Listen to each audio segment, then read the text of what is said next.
show of hands, who here has heard of the term content marketing? Okay, pretty much all of you.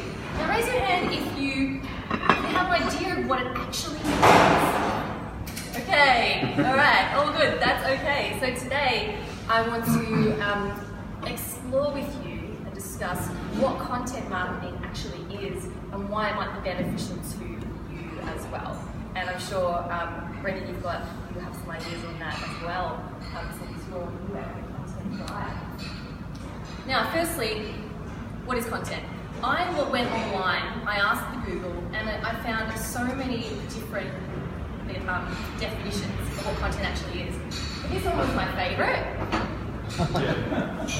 Anything that you publish online, whether it's an article, a video, an audio podcast, an image, on social media, that is content, the stuff that you publish, okay? I'm videoing this right now and I'm turning this presentation into a piece of content that I will publish on social media later. So the opportunity to create content is huge. We create content anywhere.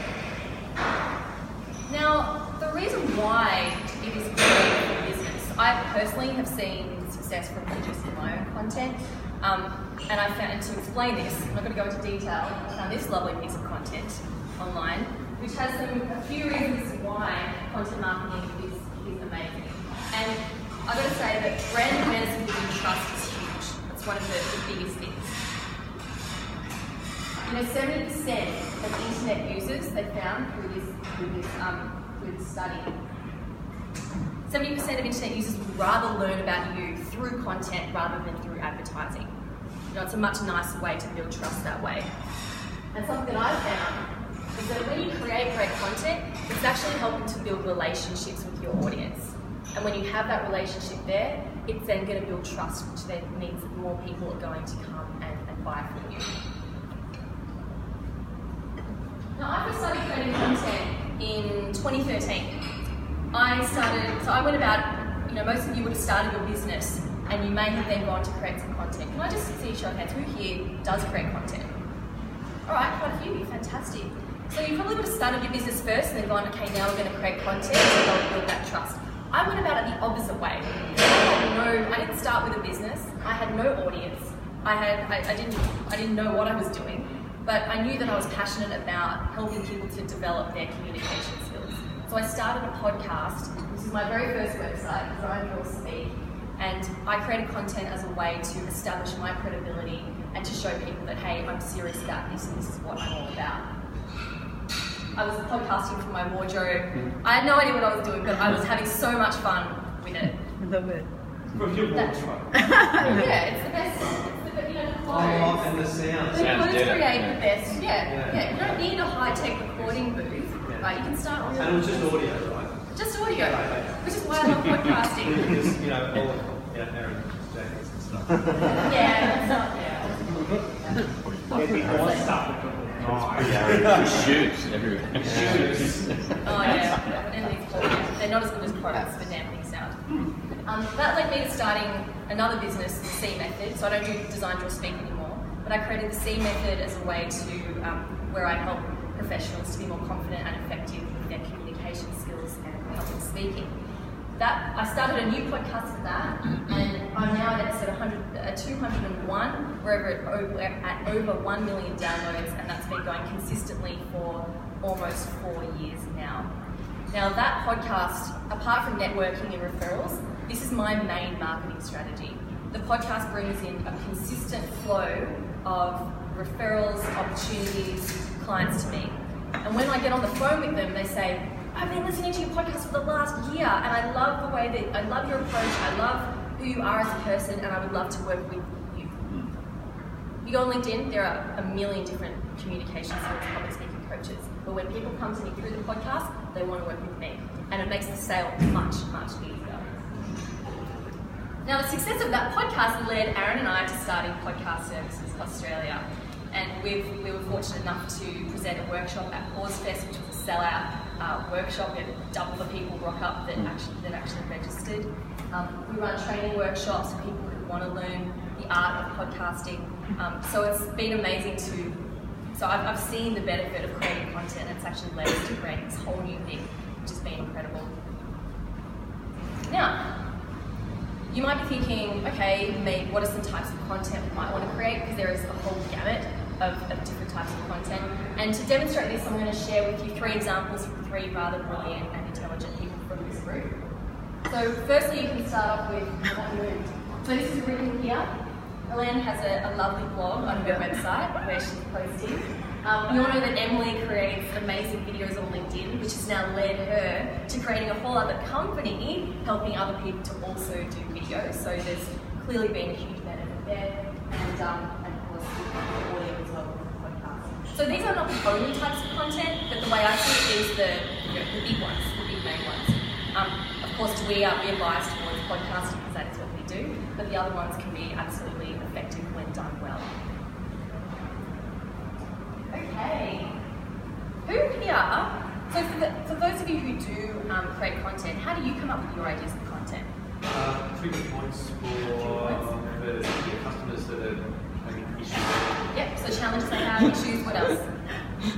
Just communicate, distill their core content. We get them to build a list of content, then prioritise, and then we sort of cut from the bottom to work out the essential content to communicate. How do you figure out what the essential content is? Yeah, or how? Yes. Well, we'll get it all out on a page, and then we'll get them to sort it, and then from the bottom, we start to cut. And as we cut from the bottom, you sort of get to a point where you're left with maybe 5 things on the page, and you'll say, if we cut one more of those, we're going to lose the essence of this communication. So that's where you've got to stop, because you're trying to make these as concise as possible. Yes, absolutely. So you can't do everything, you've just got to work and distill and cut. What is most important? Yeah. What else? For me, it's either clients or friends or people I know that have this, they call me for an insight, and I write idea for content. So any question you get, someone goes, hey, I need help with this, that's a clue. So we record our scoping sessions and then get them transcribed and then create blogs and content. Beautiful, great example of repurposing. Any lingo in the industry, like obviously the question of articulating what that means is usually very, very complicated. Yes, what does it actually mean?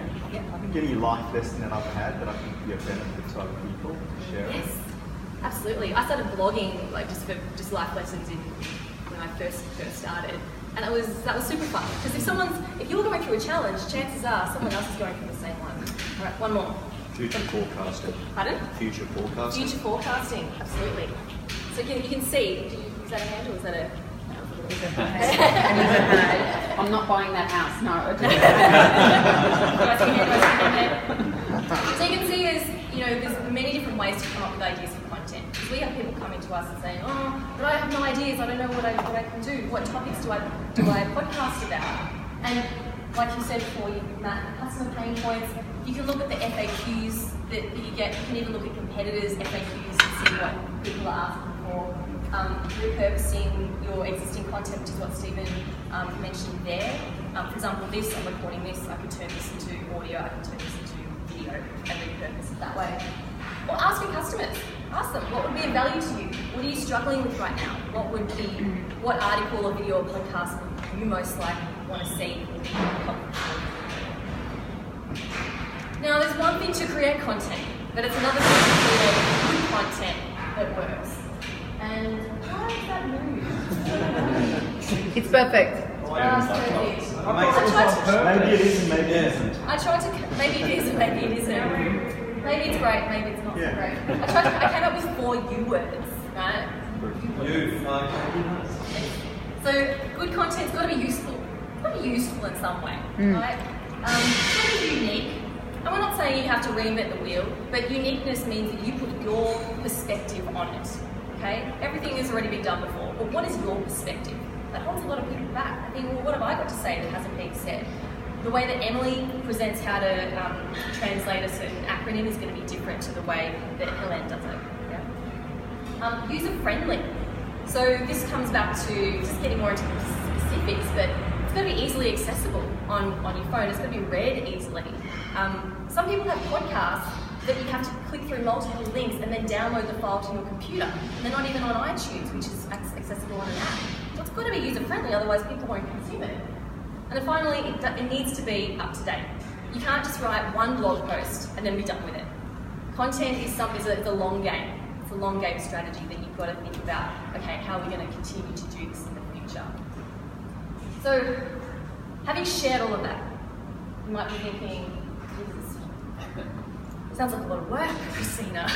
And I'm here to tell you that it is. As someone who's been creating content consistently since 2013, it is a lot of freaking work. It is hard work. I'm about to go to New Zealand, and I'm already thinking, what am I going to podcast about while I'm on holidays? Because I wasn't organised enough to do it beforehand. But that's what I can do. So if this is what you're thinking, I have an idea for you after. Pardon? I have an idea for you after. You have an idea for me? Yeah. Okay. Right, on the road podcasting. I once recorded a podcast in the back of a RV. That was the best podcast I've ever heard. It was unedited, it was raw, it was fantastic, wasn't it? We went to Burning Man in the US. It was awesome. We were driving from Nevada, from the desert, back to LA after an 8-day festival. And I was like, I need to release a podcast today because it was Wednesday. And I was like, I need to release this. So I sat in the back of the van with my microphone and recorded 10 lessons from Burning Man and released it that day. So when you commit to content, you really commit. And like I said, it's something different and really enjoyed it. I think because it was raw. And in the podcast you said something like, I don't know if you can hear that, but it's really noisy right now and I'm weak. Oh, that was a corner there or something. Just stuff going on that made it accessible. Made it user-friendly. Made it different, real. Cool. Real is a key word. Real and human.